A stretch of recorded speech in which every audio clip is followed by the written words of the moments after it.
गर्दीच्या शहरात एक मजेशीर शास्त्रज्ञ स्केटबोर्डवर झूम करत जात होता. लोक त्याला पाहून थक्क झाले, कारण एवढ्या ज्ञानाने भरलेला माणूस एवढा कूल असू शकतो असं कुणालाच वाटलं नव्हतं.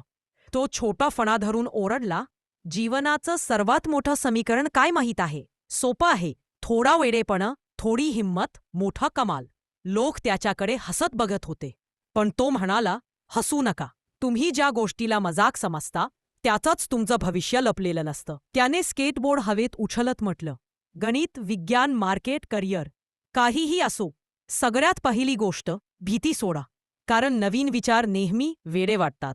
स्केटबोर्ड सरकवत तो पुढे म्हणाला, "लोक थांबवतील, हसतील, टोमणे मारतील, पण ज्या दिवशी तुम्ही स्वतःवर विश्वास ठेवाल, तुम्हीच तुमच्या आयुष्याचे जिनियस बनाल." तो रस्त्यावर फिरत म्हणाला, "यश नेहमी गंभीर चेहऱ्यानं मिळत नाही. यश मिळतं त्या लोकांना जे पडूनही हसत उठतात." शेवटी हातातला फळा उंच करून तो म्हणाला, "म्हणून आठवा, भय नाही, प्रयत्न करा, आणि गरज वाटली तर थोडा वेडेपणा मिसळायला अजिबात घाबरू नका."